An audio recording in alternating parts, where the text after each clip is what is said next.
Tonight on Podcast 'em Down, everything seems normal, and then the next thing you know, you're in a terrifying Nazi hellscape. Cast them down. Hail Metal Nation, this is Podcast Them Down. I'm Tim, that was Matt, and joining us, of course, is Doug, and we are continuing our rewatch of the Star Trek original series with Season 2, Episode 4, Mirror Mirror, which I believe is about the Blind Guardian song. So, that's all I got. Like and subscribe and tell Matt what you think of his background and tell me what you think of my background. But don't tell Doug because he's the only one on location in the Podcast Them Down studio with our 70s furniture. This is actually a deep cut background because it's from a Star Trek Enterprise episode. I need nerd. That's what I need. Well, it's got a nice pentagram. Oh, that's a hell of a Starfleet security guards and Doom guys. We should. Tim, we should really go out to the West Coast and visit the Podcast 'em Down studio. It's weird that we're both on the East Coast, but the studio's on the West Coast. But yeah, well, it's a tax. This is for tax reasons. It's for tax purposes. You know, all the best companies are operating like California. Yes. I got nothing. There's a head of something on the wall there, as I remember from being in the studio. Oh yeah. What is that? It's like some kind of. Yeah.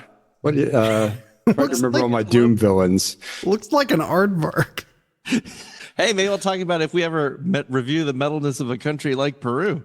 Hey, what's your favorite picture that we've hung on the wall of the studio there, Doug? Oh man, there's just so many to choose from. I like the floating disembodied either Cyclops or Triclops. I can't quite tell.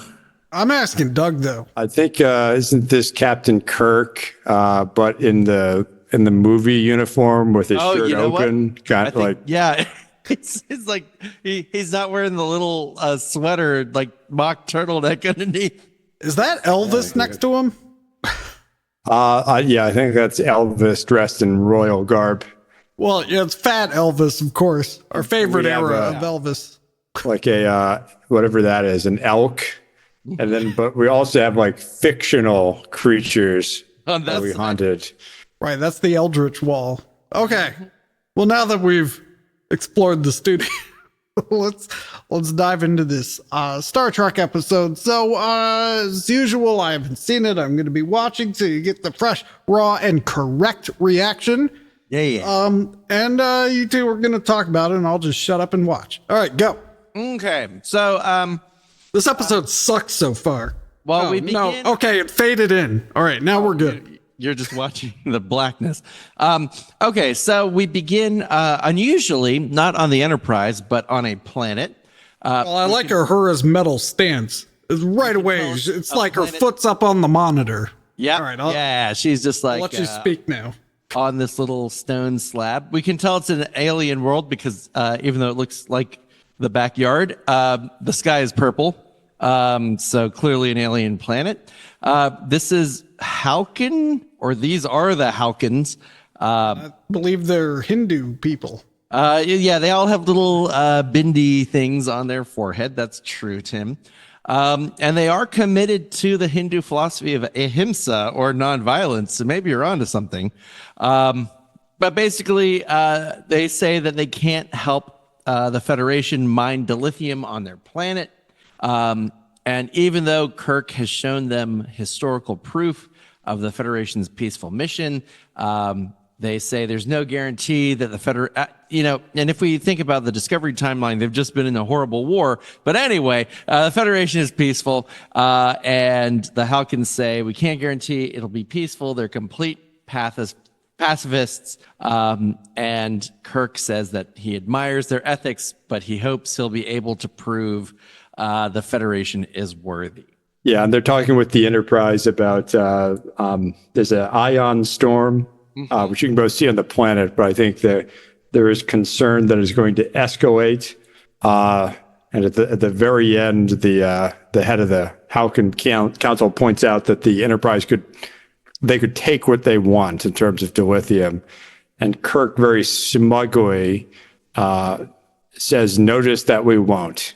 Kind of the minimum viable diplomatic move. Yeah. Some kind of right to self-determination. He wants points for respecting. You know, he may disagree with his point, Doug, but he will defend to the death his right to believe it. I think I'm freaking out. Oh, Tim's ahead of us.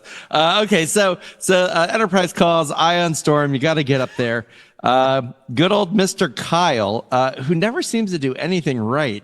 I don't like this at all. Is at the transporter controls, and he starts to beam them up. Spock is there because Scotty, of course, is on the planet. I guess because he's the dilithium expert, perhaps.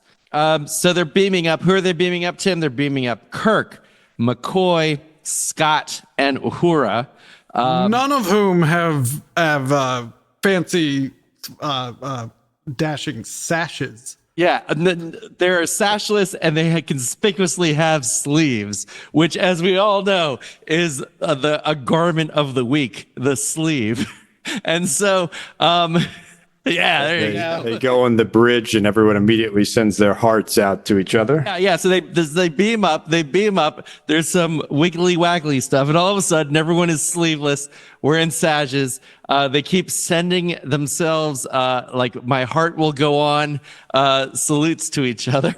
Okay, so then also Spock. He has a pirate beard, I guess. I'm not sure what you would call that, but Spock has a beard in addition to a sash. And the beard is weirdly remarked on like 5 times in the episode. Yeah, the beard is and it later becomes the name of a shitty band. How long was this? How long was this away mission? Yeah, no. So basically, Spock immediately tells Kyle that he fucked up, that his carelessness cannot be tolerated, and he demands that Kyle give him something called an agonizer. Kyle begs Spock, "Please don't use it on me," and he puts it on his shoulder. And I guess in the remastered version, there's a little like light on it, and he writhes in pain, and sort of like slumps down on the floor. And Kirk and the away team are sort of shocked and confused as to what's going on. And that is the end of the teaser. Alrighty then. So we are now in the deliberation chamber. Well, I think Yeah. we see the 2 faces of metal here. The muscular Kennedy Johnson liberalism style of metal, and then some sort of Hollywood Egyptian fascist metal styling, where posing is very important in this world, as we'll see. I mean, Kirk's practically wearing one of those denim vests with patches. I mean, he is wearing a denim vest. It's not denim, but it's future denim. Yeah, it's like linoleum. And metal guys all have beards now, so.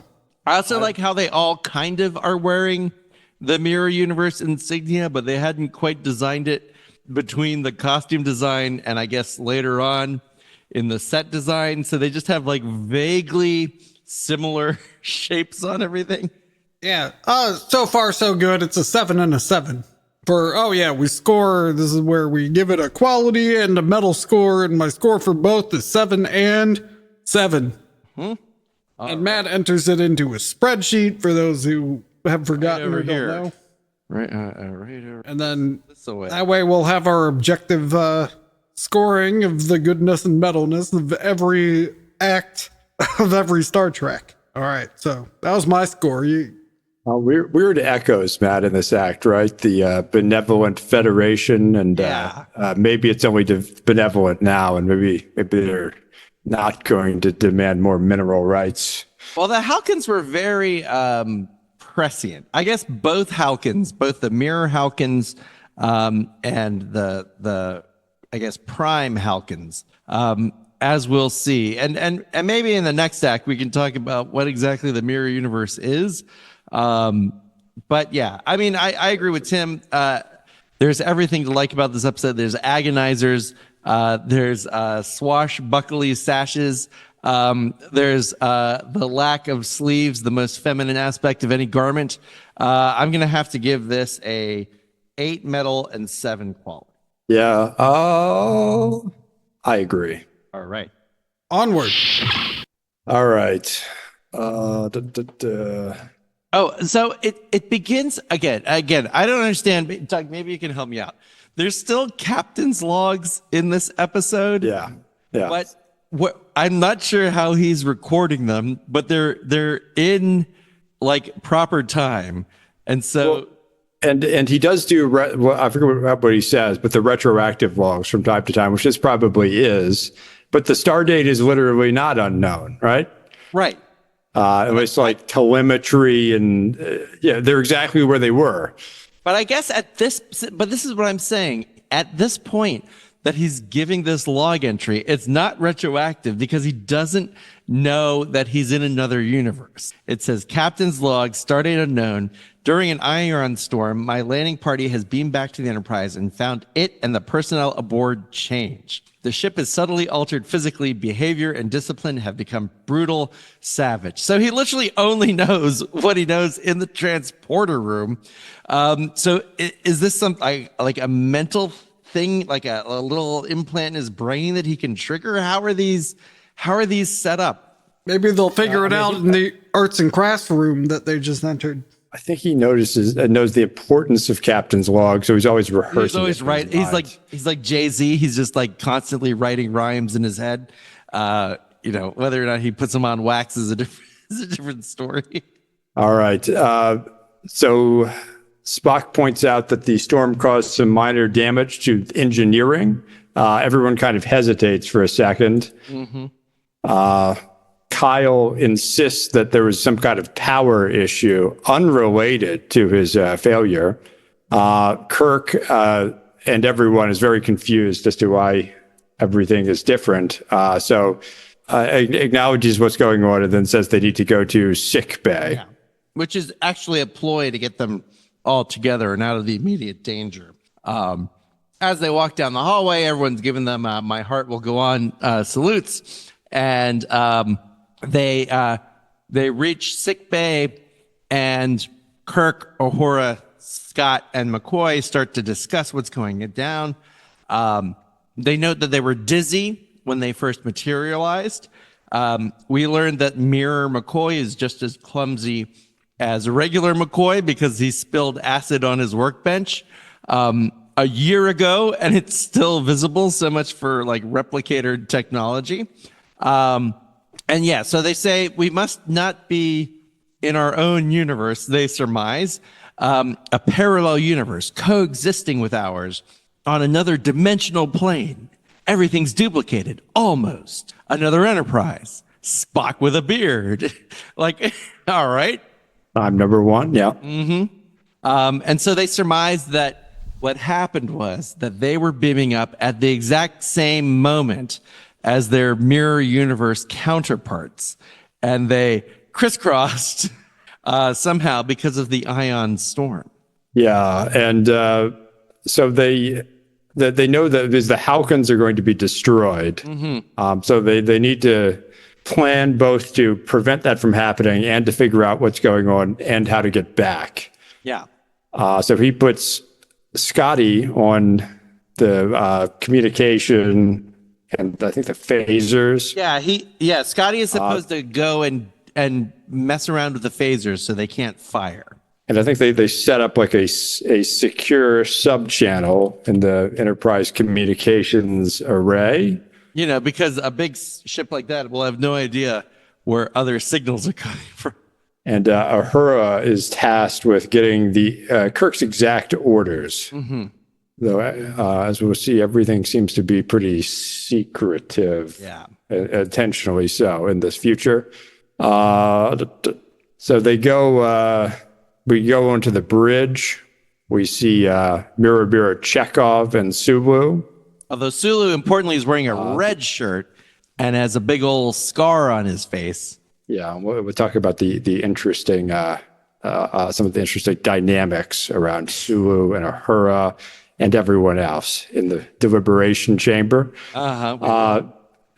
Sulu is attracted to Uhura and is quite assertive about it. There's no storm damage. Uhura is on here to do her secret mission with the communication array. And then eventually we get to the phaser control where Scotty goes, and then the Starfleet football goon of the minute stops him. But Scotty is very surprised that the phaser room is guarded, which again, I feel like even on the regular Enterprise, the phaser room should probably be guarded. But I guess not. Or maybe they would just let Scotty in because he's the chief engineer. They sure like daggers. Oh, they love daggers. So many daggers. Is this the same phaser room that would seem to be unstaffed, except when they need the 27 people per battery? Exactly, yeah. But it's also where the guy who got married in the beginning of the Balance of Terror worked and was blowed up, I believe. Yeah, the radiation. Yeah, the radiation. Yeah. So Scotty, actually, he says the phasers are fine based on the nothing he's looked at. Yeah. I guess the fact that they're still guarding it. Well, he's a true engineer because something he can't reach, he just reports is working perfectly. He would need to get permission from Security Chief Sulu to actually go in the room, which is reluctant to do. So then on the bridge, Kirk is kind of gaming to not phase the Halkans into oblivion. So he keeps talking to run the clock down, not once, but twice. Eventually talking to the Halkans and telling them they have 12 more hours than they asked for in his non-negotiating ploy. And they say transparently, 12 years, 12 centuries, nothing changes. Yeah, it's like, thanks for nothing, Tharns. We're trying to save your Halkin ass. And Spock points out this is highly unusual and that the standard procedures of the Terran Empire would be to make an example of the Halkins, and that Kirk better have good reasons and that he's watching. Mm-hmm. And so Kirk, after being very weird, decides he's just going to go on back to his room. So he gets on the turbo lift. Chekhov kind of skulkily gets on with him and says deck 5. And then the doors open. Someone on the other side of the door punches Kirk in the face, and Chekhov is holding a phaser. Says that. Well, in the turbo lift, he's holding the turbo lift's dong, so that's a little. Oh weird. no, that's the little handle that you have to hold because the gravity isn't quite right. Tim, you don't even know anything about 23rd century turbo lifts. I thought you had to manipulate I'm proud that of thing this. Yeah, I think you do because I think that's. Well, how come Kirk didn't have to hold the robot's dong? I mean, the turbo lift's dong. Steering. Like I said, deck 5. So he did the little thing to get there. Yeah, he's holding on to it, and he's anyway. Yeah. And cradling. And so Chekhov declares that if he assassinates the captain, everyone will move up in rank. How come Kirk was bleeding from his mouth before he got hit? Well, because I don't know, it's the mirror universe. Probably. It's also like he hits an invisible mirror because there's clearly about 6 inches between the guy's hand and Kirk's face. But never mind. And that's the cliffhanger end of the act. Oh my God! This continues to be good. I like the metalness of this mirror universe. Like their logo is a dagger through the planet, but just like Sherwin-Williams, the paint company, they want to cover the planet in paint and kill all living things on the planet, and that's just the most metal slogan. That's what it reminds me of. I'm glad you bring that up. That is such a good logo and slogan. I used to work near Sherwin-Williams factory, and I was like, God. That's right.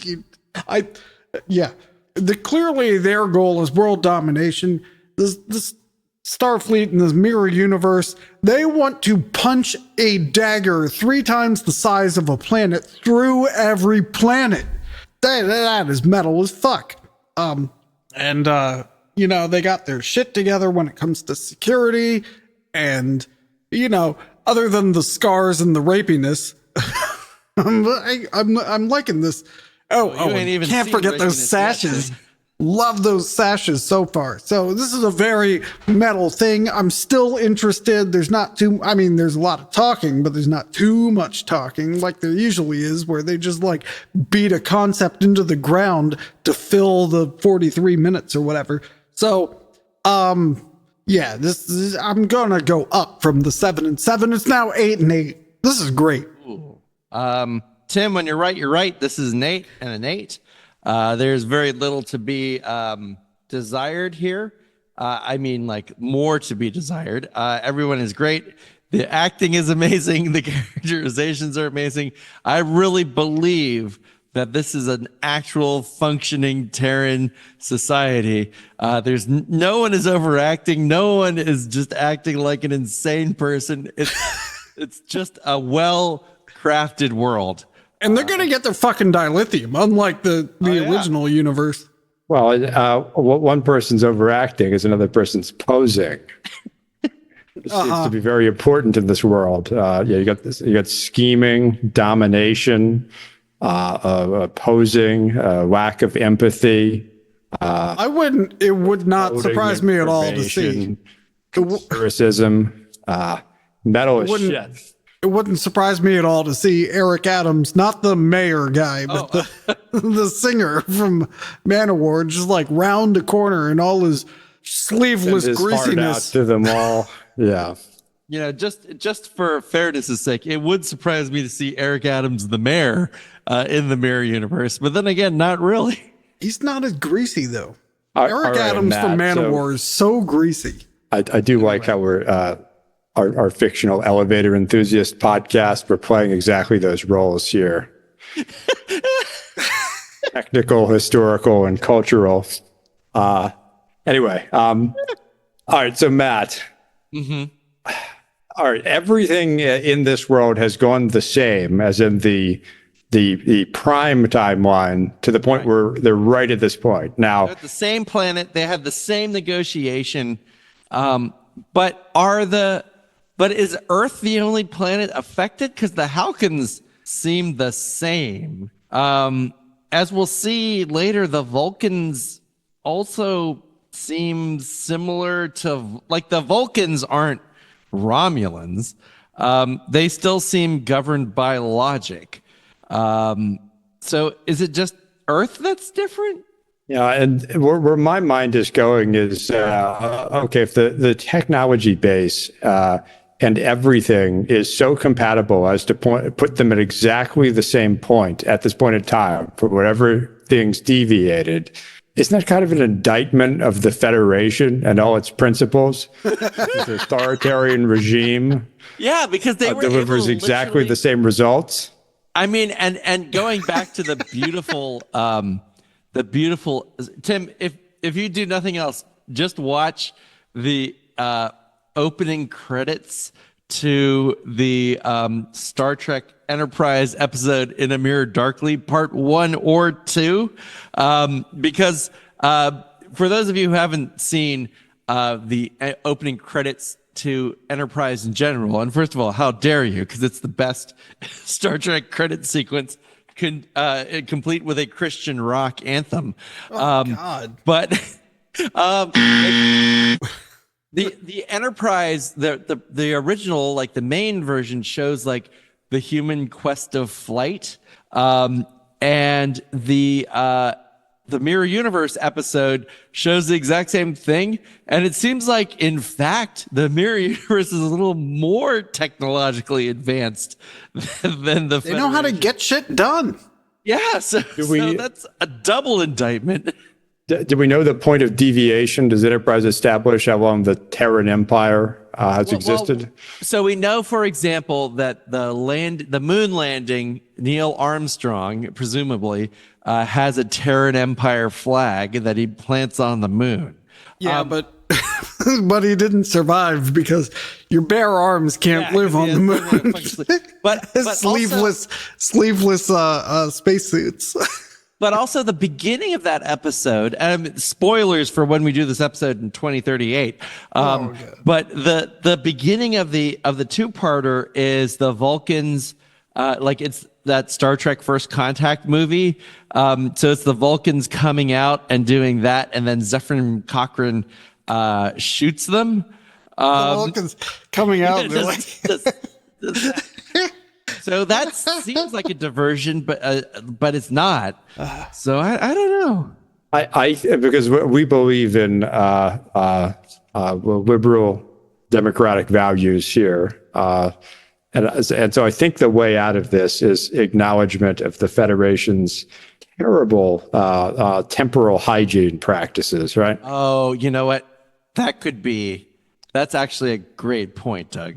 Yeah, because Scotty, the transparent aluminum in Star Trek 4, and then whatever happens in that Voyager episode, and those are just the first two examples that come to mind. Are you talking about the one with Sarah Silverman? I think so. Wherever they go back to contemporary Los Angeles. Yeah. Isn't it like Sarah Silverman and Ed Begley Jr.? Yeah. Oh, God. Man, it's so good. They go back to 1996 to... Hey, this deliberation's already too long. So what are you drinking Doug, there? Are you just no. What are you drinking there?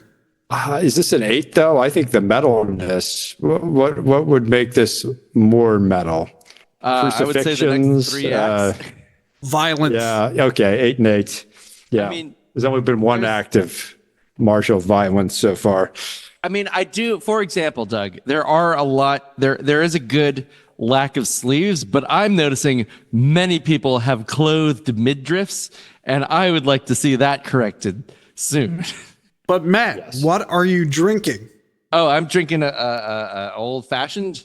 I've been watching a lot of Bar Rescue. Maybe we should do a metal rewatch of that too. Let's do it. I like these owners who were like faced with all their failures, and then they double down on continuing to do the same thing. We should at least watch that Silver Spring Pirate Bar so you can get really mad. Yeah, I watched that. The Ripper recently. Owens one. Yeah. Oh, the Ripper Owens one is fantastic because you can tell John likes Tim Owens. The Pirates one, I've been to Pirates before they closed actually, and their grog was disgusting. So what this needs is a stainless steel bar.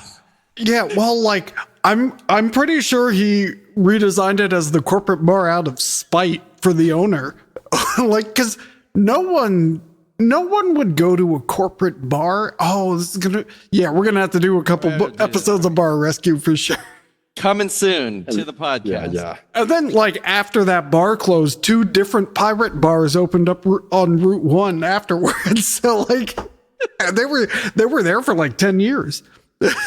I have some zero geospatial problems with the corporate bar grill too, but we'll save that. Yeah. Oh, this is going to be great. All right, let's get out of here and move on. All right. You got your numbers that you needed, right? Yep. All right, good. Hey, a purple planet. Oh, yeah. So they're back over the planet, but that's immaterial because we are in the middle of a death match. Whoa. See? Okay, so Chekhov and his henchmen have... Look at this violence. This is great. And then all of a sudden, Kirk also has henchmen. And so Kirk's henchmen come out. The captain's log helpfully explains, I command an enterprise where officers apparently employ private henchmen among the crew, where assassination of superiors is a common means of advancing in rank. Right, this makes sense. So Kirk has employed the high school janitor and the football coach to be his henchmen. And Red Foreman. Yep. Yeah. They vaporize some guys. They beat up some guys. A guy named Farrell is Will Ferrell. I guess he might be Will Ferrell. Is there. After they take Chekhov away, this guy asks Kirk if he gets a promotion for switching to his side. And he said, Mr. Chekhov was going to make me a chief. You could make me an officer. And Kirk says, all right, you're working for me. And he said, a commission? And Kirk says, you're in line. You might even make captain. And the man says, yes, sir. And then Kirk just punches him in the face and says, not on my ship, which is just incredible. It's one of the best exchanges in human drama. I guess the main henchman. Is he so he's some kind of NCO, some kind of like. Yeah, he's some kind of first class, second class. Whatever he is, he's under a chief. So he's probably a specialist, maybe, or a Yeah, is this like one of the only NCOs we've seen in any Star Trek? I mean, the only confirmed NCOs we have are Miles O'Brien. Right, Chief O'Brien's the only one I can think of. Worf's dad, or adopted father, of course. Burke and Sam know. There's not a lot. It's a very interesting core there. Like even I sort in of lower interpret this this commission to be kind of a cross between the military and the mafia. Yeah, absolutely. Yeah. Well, even in lower decks, they're like ensigns and shit. Yeah. Okay, so Kirk doesn't really know what the booth is, but he's like, they're not even covered in semen in the lower decks. Anyway. So they go to Kirk's quarters. Well, now I'm thinking of that episode of South Park where they had the superhero Seaman. Seaman. Oh man, that show was so occasionally funny. Tim, you're gonna want to pay attention because there's lots of good banter. I don't know. There's a lot of talking. They're hanging out. Like I've seen shows like this. They're about to kiss and have a pillow fight. Well, it's usually women, but it's so good. First of all, Kirk walks in and McCoy says, "What's this?" As Kirk says, it's called blood. Yeah, I saw that. Which is a good doctor shtick. All right, I backed it up. I'm watching them talk to each other with their sashes. Scott reports that Mr. Sulu is the security chief like the ancient Gestapo. Now, this line bothers me. What, that soup? Because, first of all, the Gestapo and this period are only 300 years distant. I don't think I would call anything from the 18th century ancient. Oh, yeah, ancient classical music. Yeah, it just seems weird. And does Gestapo have some kind of Roman or universal context? Or is it just something that existed for 20 years or whatever in one authoritarian regime? Yeah, absolutely. It's just, it's the secret state police. It's the Geheime Staatspolizei. So it's just a German abbreviation. Anyway, very important in the mirror universe, the computer is a goddamn man. Really? I have it on mute. I can't. Yeah. I can't hear that. So the computer. How manly is the voice? It's a really manly. It's like, it's like affirmative. It's a very manly voice. Just pretend that was a manly voice that I just did.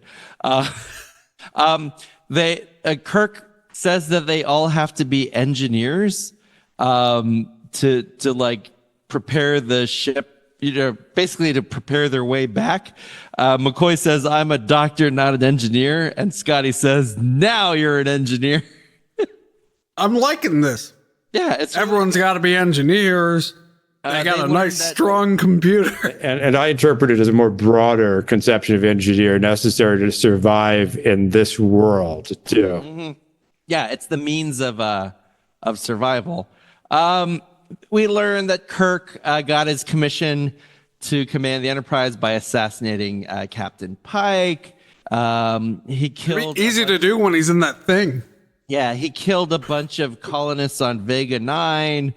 That's not the thing from Conscience of a King, is it? It's not. I thought it was too. I was hoping there was some internal continuity. Yeah, something connects. Yeah, it doesn't. It doesn't. They just picked out Vega 9. And so that's just kind of it. But then they set up the worst cutaway ever. I love this episode. I hate this. I don't think they should have done it. But Kirk says, our people are on our Enterprise. And McCoy says, Jim, if we're here, what do you suppose our counterparts are doing back in our universe on our Enterprise? And then they just have all of the evil ones in the brig, and Spock's just has them all locked up, and they're screaming and yelling, and it's just a dumb little scene. William Shatner's performance is great. He's great. Yeah. But yeah, to answer the question, we didn't ask. Yeah, it's I feel like this came from a studio note from an executive.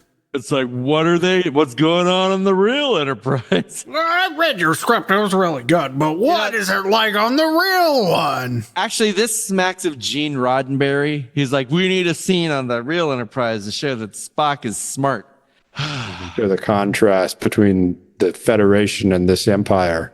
If you could have everyone agree with you whether George Lucas was a fraud or is a fraud, or Gene Roddenberry is a fraud, who would you prefer everyone know is a fraud? I think George Lucas is a fraud, though. Yeah, I mean, he's just not a talented director. Yeah. I mean,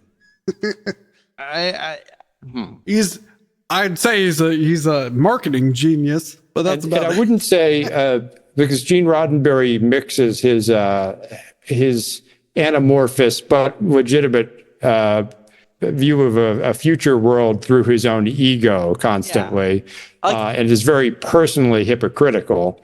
Like, Gene Roddenberry is not a fraud. Gene Roddenberry is a hack. Yeah. I chose my words wrong. Yeah, I mean, neither of them are frauds. Like, George Lucas is a guy who got lucky and has been riding it to the bank, literally in the billions of dollars. Like, he's just a lucky dummy who made a great movie called THX 45,000. Yeah. Well, he's an art school filmmaker who made a movie that happened to work as popular entertainment against its own impulses. It's just whenever Gene Roddenberry's on Star Trek, it's just like so bad. All right. Anyway, let's move on. I had to pause because Chekhov is getting either hurt or pleasured. I can't tell. Okay, well, yeah, before that, though, Kirk is walking in the corridor, and the janitor, his henchman, is there. He's talking to Mirror Spock, but also the worst Vulcan ever, I guess, is Spock's henchman. And it's just like the shittiest Vulcan makeup I've ever seen. It's a guy with like slightly upturned eyebrows and like I guess the reserve pointed ears, like the stunt double pointed ears. I am watching this in HD, and yeah, it's awful. But I bet it worked fine on 60s TV. So Spock conveys that he's concerned with the way he's going, and even though he's pleased that Kirk foiled his plan, he's like, "You need to be careful around here." They see the agony booth, which I think is ripped off in another episode. The insane asylum one, or is that I forget which one. That was the spinny. Oh, that's the spinny. Yeah, similar. But I think the Garth one has it. Maybe I forget. Anyway, so Kirk again uncharacteristically decides that he shouldn't die in the booth. Again, I feel like maybe Kirk needs to play the game a little more. Like, Mirror Chekhov can die. That's not his Chekhov. So they keep wandering around. Finally, Kirk says, "I'm going to bed," and let Chekhov away and confine him to quarters. Scotty and McCoy hypospray the guard, so they're able to climb into the emergency control room. But now, what we've all been waiting for, Kirk goes to his quarters, and we meet someone we all know very well, that famous, beloved Star Trek character, Marlena Marlowe, or whatever her name is. Oh, the furniture heiress. Marlena Moreau. You said Marlowe. Is there? Yeah, not Marlowe. She's there. Kirk is surprised. But luckily, he's James Kirk, so he knows how to deal with a scantily clad woman. And she says that she doesn't know what his plan is, but it's only fair if she lets him know. How come you don't cross your arms like this? Oh, like that? Like you're about to do a Russian dance. I don't know. So she says, like, I don't know what your plan is, bro, but I'm in whatever it is, because I'm going to be the woman of a Caesar. And they smooch, and then Spock calls him and tells him that he's received a message from Starfleet Command, that if Kirk doesn't fulfill his orders, he's going to have to kill Kirk and proceed against the Halkins as the new captain of the Enterprise. And that's the act. That it? Yep. What if you had a shoulder injury in this mirror universe? Doing that salute all the time is just gonna fuck your shit up. Oh, isn't she? Don't we establish that she's a chemist? Yeah, whatever the throwaway line at the very end is. And I was just checking. Barwena Moreau does not appear in anything but one novel. Really? Yeah, it's just shocking. That's crazy. I mean, you feel like she would get much better coverage. Well, I mean, Star Trek writers don't know how to write for women. I mean, but not in the beta canon. I mean, there's all kinds of. No, there's only they only have 2 modes. Anyway, it continues to be good and metal, just less so. So I'm going to go back down to a 7s in this case. Normally they don't track so well together, but in this episode they do. Doug, why don't you set Tim straight? It's incredibly metal. I'll save my commentary on race and gender for the next act, I think. But what I like about the character is she's kind of she's what metalheads think women are, right? Like in the scene, going man to man, who's got the power at that moment. Mm-hmm. So it's very metal. Yeah, that is very metal. Okay, you're right. What, do you have some numbers for that score? Oh, it's a little more talky. It's only 7 quality, but it's a 9 metal. Excellent. I agree with you. Oh, whoa. Wait a minute. So, I'm now getting to the end, and Spock just told Kirk he has to kill him. So yeah. that adds a point. Yeah. Well, it's hard to read and listen to you at the same time. Okay. Well, especially when you're talking about anyway. Yeah. No. Boost my 7 to an 8. Okay, so 8 and 7. I agree. The quality is a 7. I mean, it is a little talky. We get the agonizer booth. That's metal. The whole scene of the mirror universe, Kirk, McCoy, Uhura, and Scott in the bridge, as unnecessary as it is, and as that is a source of a diminishing quality point, is the source of a metal point. So I have to agree with Doug. This is 9 and 7. Just William Shatner yelling "power" at Spock is something. Yeah, we get the throwaway at the end where Spock may have to kill Kirk if Kirk does not follow his orders, and Spock's strategy in using that as a leverage potentially. Mm-hmm. All right, take it away, Tim. Oh, should we get out of here? Okay. Now this is where things get weird. So Kirk and Marlena are drinking a toast to Spock because he has the decency to warn Kirk. And Kirk says, Marlena says something like, "You're gonna have to kill him," and he's like, "I'm not gonna kill Spock." And then Marlena says, "Should I activate the Tantalus field?" And again, just like Vega 9, Doug, I thought this had to be a reference to something, but no, it is actually not. What is the Tantalus field? It's some kind of field. And we learned that Kirk plundered it from an unknown alien scientist, and he used it to kill Captain Pike. And so it's underneath like a little thing in his quarters, and it's just like a little monitor, and you essentially press a button and people disappear. Cool. But it's kind of like, How is he not an admiral now? yeah, no, great question. So you know, I guess Tantalus was the son of Zeus, yeah, but like, did he name it that? Was known for his arrogance and disrespect of the gods, for which he was punished in the underworld with eternal torment, forever tantalized by food and drink right out of reach.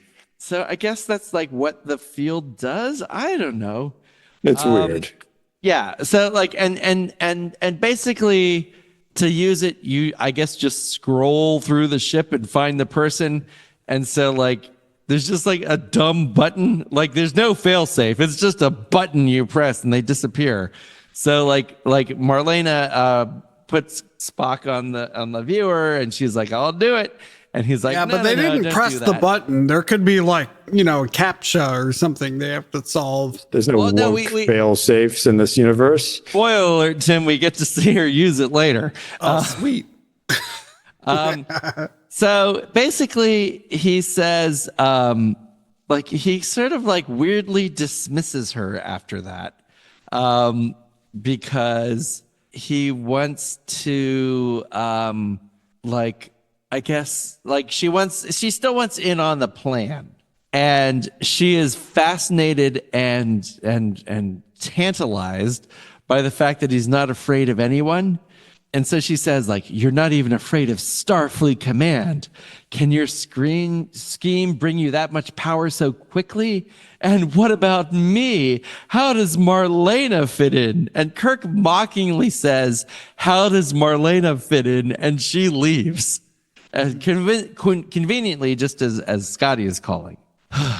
The very, very metal gender exchange. Yeah. Well, it might have been in the first act, but and Kirk goes unnecessarily negative on her. That one line, I forget what it is. Something about perfection and how she's not that, but okay anyway. Yeah, she's like, you're good enough. So Kirk tells Scotty that they need to finish up quickly because Spock is going to kill him in 3 hours. So they keep working. But Spock notices. Hey, this episode just got way better. Spock notices. I wonder what he's watching. Spock notices that the computer activity in the engineering section, and he is surmising that Captain Kirk and Mr. Scott are up to something. But it also appears that Sulu is noticing. And so Sulu is very suspicious of what's going on. And there's sort of a over the intercom standoff between Sulu and Spock. And it becomes very clear that Sulu is ready to kill Spock if Spock doesn't fulfill the orders to kill Kirk. It's so convoluted. I know what Tim was talking about. So then Marlena comes back wearing like a slinky, silky outfit without sleeves. And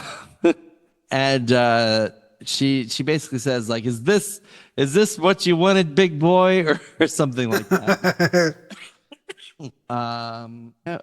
Basically she like threatens, or she like teases him and says she could leave Kurt for another man. Like she has a backup plan like, already. I have a She's backup playing for you.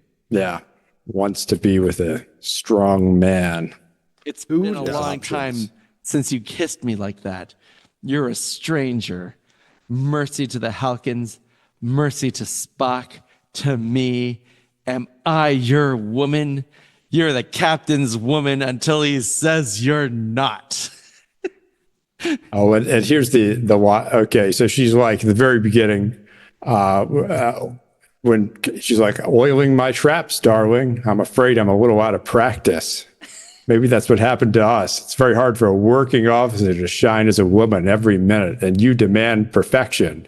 And then Kirk goes, I've never seen perfection, but no woman could come closer to it. What a dick. I think he's. Well, I was gonna say I think he's negging her, but that's not. He's not. That was almost a compliment. But of course you say she's perfect. Yeah, I think he is negging her. Just showing he's playing the game too. Well, wait. We know that it's well established that Kirk, the only woman that regular Kirk actually loves is the Enterprise. Yeah. Do you think that's true of Mirror Kirk as well? Wouldn't he like destructively love the Enterprise over all women just as Kirk does? I think so. Yeah. We also missed the weird thing where Spock threatens Sulu that if he takes him out, his operatives would avenge his death, and some of them are Vulcans, which doesn't seem like quite a threat. All right, I have to interrupt. There is an entire entry on Memory Alpha for Captain's Woman. Oh yeah, that's like, and I don't like it. Yeah, that's not really. Well, you know. And that there's certainly sort of a racial determinism in the henchmen. Yeah, there is. I suppose we have sort of seen in the Prime Federation too, but I'm sure that's explainable. Yeah, I do like the Technicolor coat she has. That must have been looked great on your 14-incher. What are you talking? See, I'm talking about 1960s Brand TV. new RCA. Okay, TV. Yeah. All right. TVs. Anyway, so there's a bunch of like back and forth. It's just kind of weird. Now, there's also an uncomfortable. Is this the uncomfortable Sulu Uhura scene too? There's all kinds of weird shit in this act. Yeah, because Kirk needs Sulu distracted, right? Right, So because he's on them. So he sends Uhura to distract Sulu. You probably should have sent Scotty, but what do we know? It's the mirror universe where everyone's as cishet as they can be. And so she sexually harasses Mr. Sulu using her dagger. He seems impressed. I think he even says, "Oh my," possibly. Oh my. An angry Sulu tells her she takes a lot of chances, but Uhura draws her knife and tells Sulu he does too. Those doors seem to open and close a lot more with a lot more vigor than in the regular universe technology. Yeah. Okay, so this act is kind of all over the place. Okay, so they all decide they need to get to the transporter room, but the controls are not working, and it turns out that what's going on? Like Spock appears in the transporter room with Kirk, and basically sends them all to sick bay. Is that this scene is kind of lost on me? There's because Spock disrupts whatever Scotty and McCoy were doing, right? Yeah. Because he needs to understand the game and protect himself. And so basically, there's a fight. They incapacitate Spock. He's injured. I think, doesn't Uhura hand him something that he smashes over Spock's head? Yeah, like an antique vase. Yeah. I think it's a Kurlan Neskos, and inside each of them is a little life. So yeah, they concuss Spock, and Scotty says like we have to leave in 15 minutes. But McCoy demands that they treat Spock because he's going to die if they don't. And he says like they should go to the transporter room, but McCoy is going to have a chance to save save Spock first. And as they're doing that, Sulu walks in with guards and says, "What are you doing?" And he says if Spock didn't succeed in killing him, he would. And it appears that Kirk killed Spock, but that will leave him as the captain. So there's now yet another showdown in sickbay, and I believe that's the end of the act, possibly. Yes. Sure. Sulu. And we do get in the fight scene the usual procedural regeneration security cameras where like Uhura is a little chunky and it doesn't quite get the faces right. Well, it's focusing on the action rather than face. It has to. There's only so much bandwidth that it can record. Well, I think the unnecessary complexity and all the stupid twists are very metal. Don't forget the violence. Yeah. This is like that the Side A and that Manowar album that none of us listened to. And I have to acknowledge, again, they're pieces of flair that they're wearing on their uniforms. Very metal. Oh, yeah, absolutely. I like how they're almost all the same, but everyone has something very distinctively different. They've been carrying the daggers, and they finally start pointing them at each other. And this is all very good. I would also like to point out that this I think act gives us the best shots of Uhura's Cleopatra's snake bangle thing. Oh yeah, I noticed that earlier too. I mean, it was early, but I think this lets us see it in the best definition.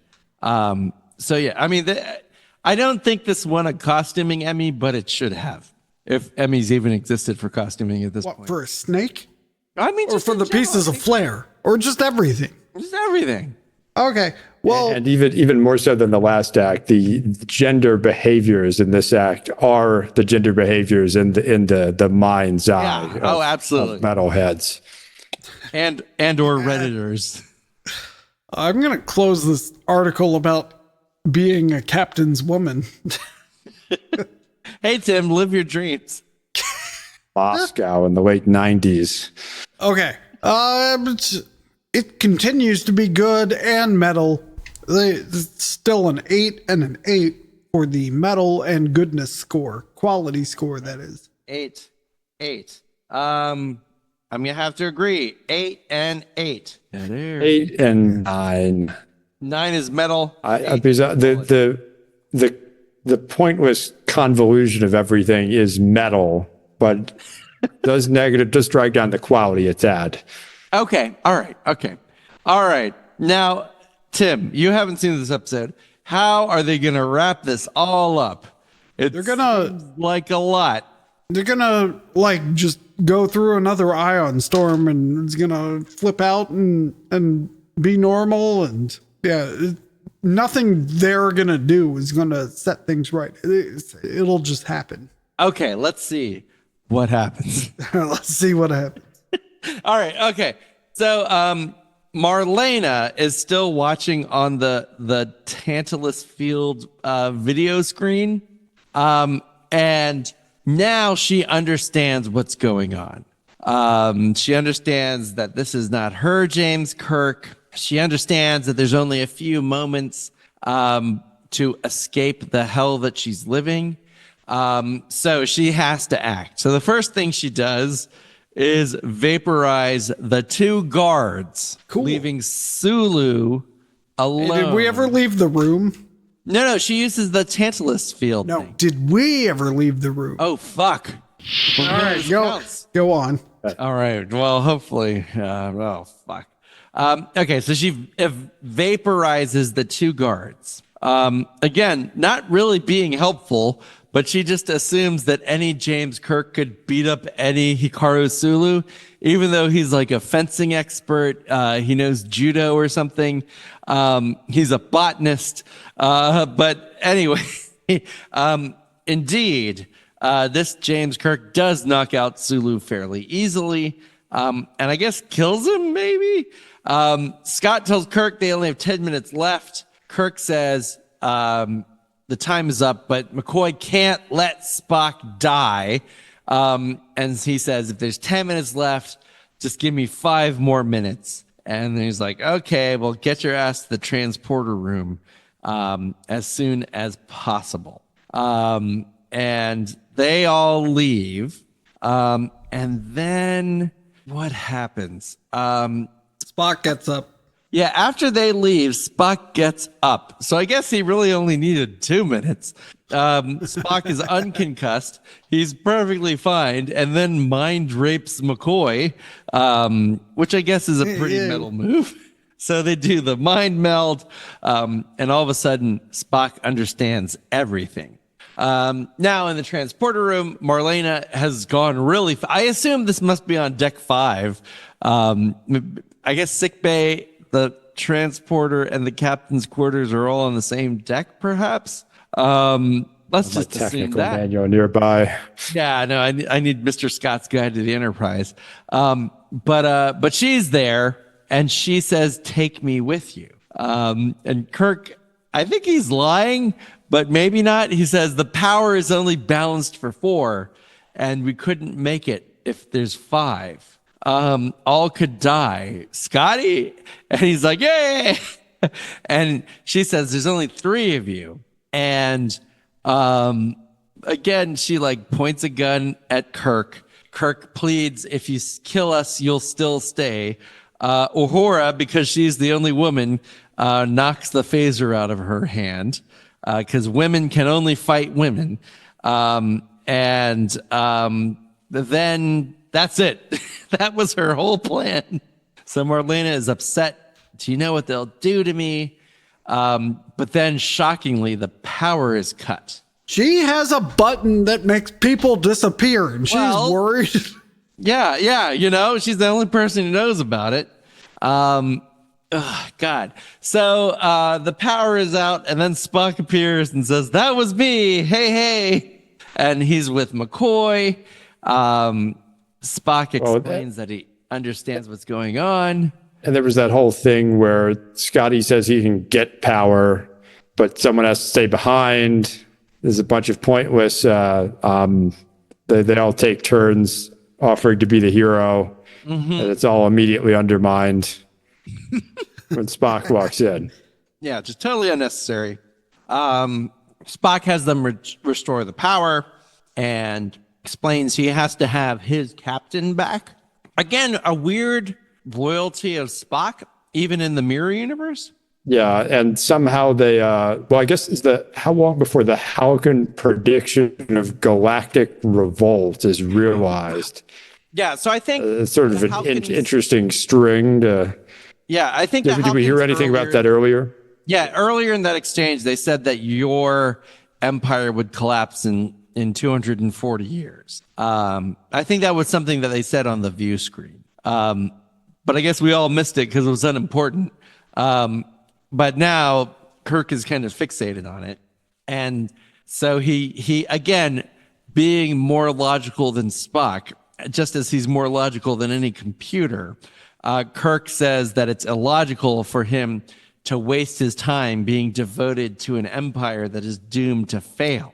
And so maybe he can change it. If change is inevitable, predictable, beneficial, doesn't logic demand that you be part of it? So again, he does the, like, Kirk yells at the computer thing with mirrors Spock, kind of, in a subtler way, but still it's the exact same thing. And I guess revolution, there's one man with a vision. And so I guess he like wins Spock over, kind of like fucking over Marlena. He says, yeah, there's an invincible death machine in my cabin. You can use it. Marlena will use it. That's what that was. Yeah. And so then he beams them away. And I guess somehow the Prime universe, they don't explain. Are they just beamed out of the brig? Is Spock realizing that the time of the universes have they been beaming? We'll never know. All we know is that Spock is in the transporter room. Kirk and the away team reappear in the right uniforms, and everything is normal again. Right, and there's no causality assigned to the other leg of this exchange. Spock says, "I assume they returned to their Enterprise at the same time you appeared here." Yeah, and that would be a great place to end the episode, but instead we have to make it really weird and awkward. So we go back to the bridge. Talk about Spock's beard some more. Talk about Spock's beard many times. Spock gets to trash humanity. May I point out that I had an opportunity to observe your counterparts here quite closely. They were brutal, savage, unprincipled, uncivilized, treacherous, in every way, splendid examples of Homo sapien, the very flower of humanity. I found them quite refreshing. And so it's the usual Kirk, Spock, McCoy ribbing when all of a sudden the Prime Universe Marlena Moreau walks out. Kirk's jaw hits the floor. I guess it hits the deck. Right, they're on a ship. Like, hey, how are you? And she says, I'm Marlena Moreau. I've just been assigned last week. And Spock says, have you met her before? And he says, no, why do you ask? And he said, you had a reaction of recognition. And he said, no, we've never met, but she seems like a likable girl. We could become friends. It's possible. And then there is a very awkward pullout. It's like a crane shot, I guess, of like the bridge. And William Shatner is just creepily walking over and cornering her. Taking her clipboard. Yeah. Yeah. And he picks up her space clipboard. And that's the end of the episode. What is she doing on the bridge exactly? He had to sign the clipboard. You know, that's every woman has a job that involves Captain Kirk signing a clipboard at some point. He doesn't have an inbox? I mean, oh yeah, you got to do the thing.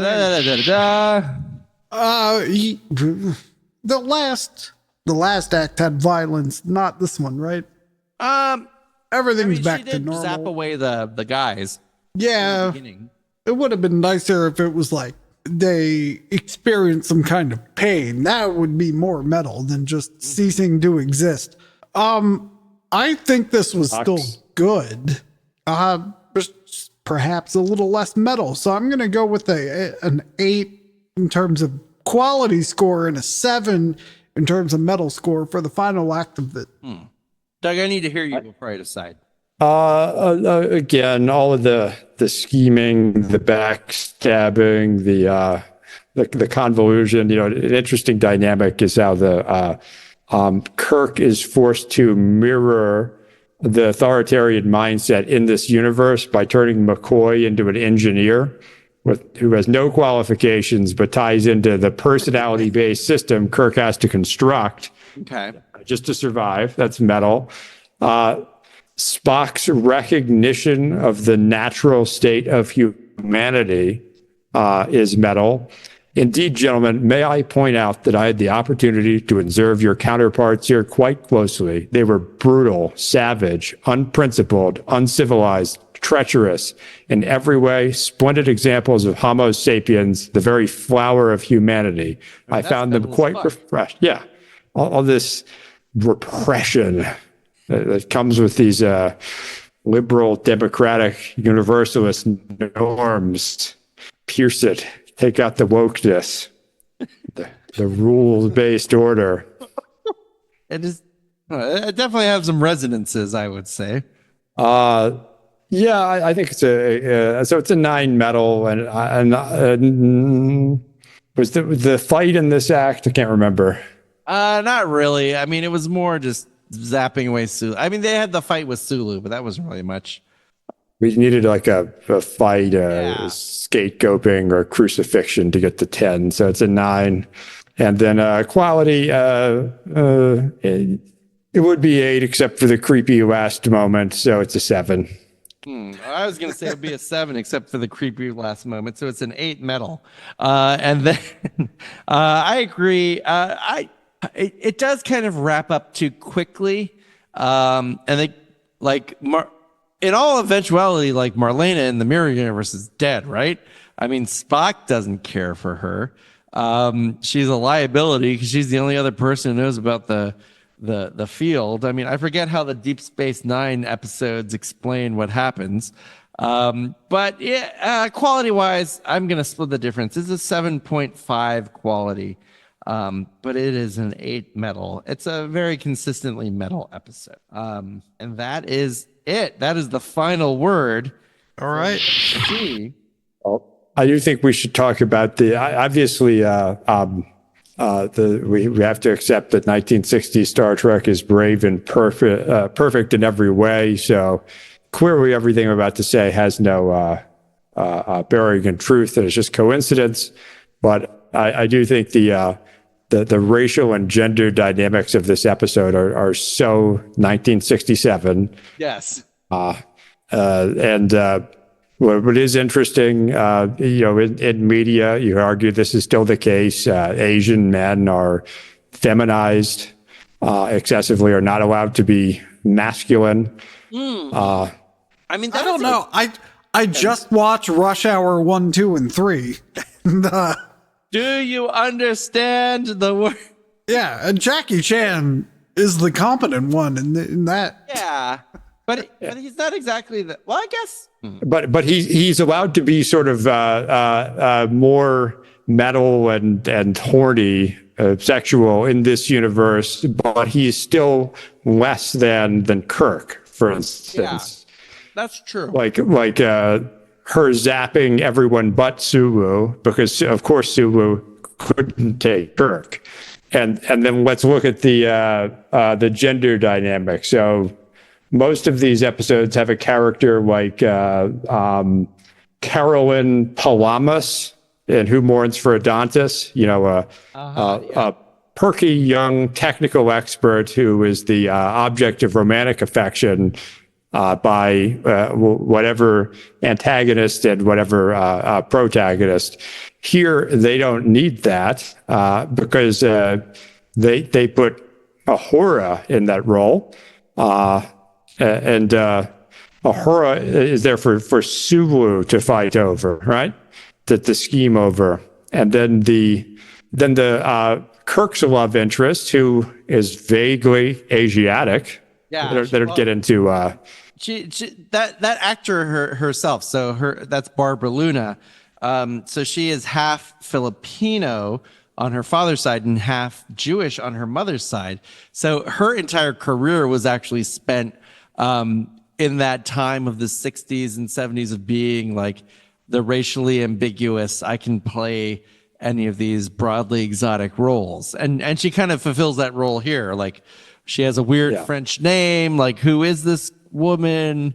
And she's selling this exoticism, or it's sort of what she represents to the audience. It's not necessarily the characters in the story, but in a way that's just ambiguous enough to not offend the sensibilities of people who don't notice.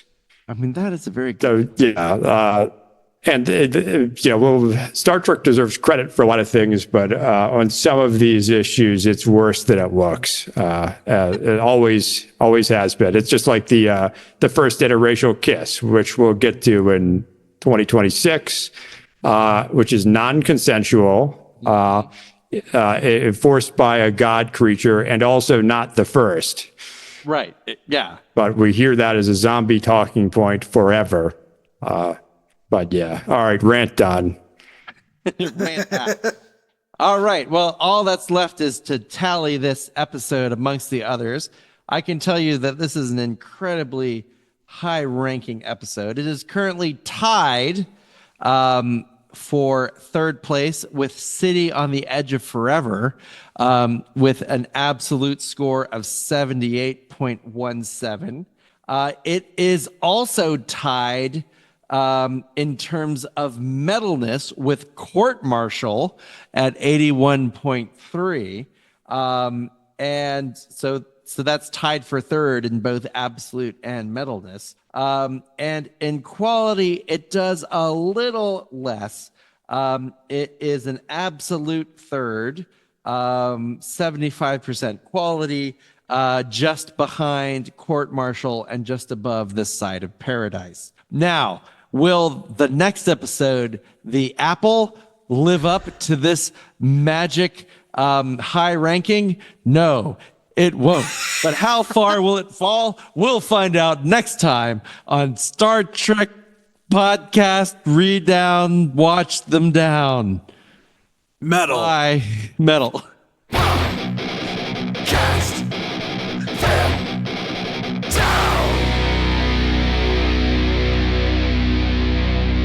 I'm gonna fight another robot. That's Captain Kirk. All right, we have the lineup for season 2. We're gonna have the Changeling, then Mirror, then the Apple, then the Doomsday Machine. Oh fuck the Doomsday Machine. My We're in a hell of a run. dude, that's metal as fuck. And, Cat Spa, no. This is gonna be in every other. Then the Cat Spa round. I don't think I've ever actually watched Cat Spa. That's one of those things where I'm like, next.